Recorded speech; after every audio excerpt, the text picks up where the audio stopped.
Nicolas Raffo, 3 quarts centre. J'entame ma 4e année au Loup Rugby. Ma carrière de joueur, j'ai joué 4 ans au Stade Français, 4 ans à Castres. Et donc je suis arrivé pour le projet de montée du Loup en 2006. Et donc je suis ravi d'être là. Alors Nico, c'est marrant parce qu'il a deux personnalités, en dehors du terrain et sur le terrain. Alors en dehors du terrain, c'est quelqu'un de toujours bien présenté, qui s'habille très bien, qui fait attention à lui. Moi je crois que j'ai monté un site, c'est jemeregarde.com, parce qu'il aime bien se regarder, toujours des petits t-shirts moulants.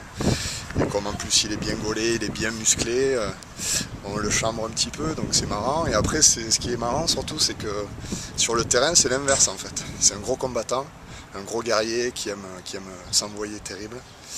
Et donc c'est vrai que c'est un peu comment dire, l'ambiguïté de ce personnage qui est très attachant en dehors du terrain et sur qui on peut compter sur le terrain. On s'approche de la période un peu décisive là. Il nous reste 2 matchs de championnat. On entamera les playoffs. Donc c'est clair que la montée, ce serait génial. Je suis arrivé ici pour cet objectif. Donc moi ça me plairait vraiment bien. D'un point de vue personnel, retoucher un peu au top 14, ce serait finir ma carrière en beauté. Donc voilà, c'est un objectif personnel et collectif. Nico Raffo en tant que joueur, un très bon joueur qui peut jouer au centre, à l'aile, il peut dépanner en 3e ligne, d'où son surnom Raphaël Bastide, il va apprécier d'ailleurs.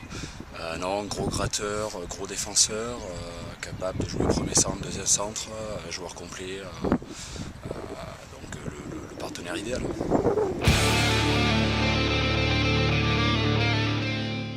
Qu'est-ce que j'aime faire?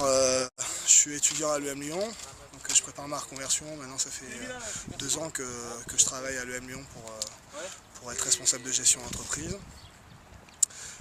En parallèle, je suis associé dans une entreprise de conseil en développement durable appliquée aux entreprises. Donc, je suis impliqué modérément, puisque avec le rugby, j'ai pas vraiment le temps d'y avoir une place à temps complet, mais j'essaie de me développer en même temps que notre société s'ouvre.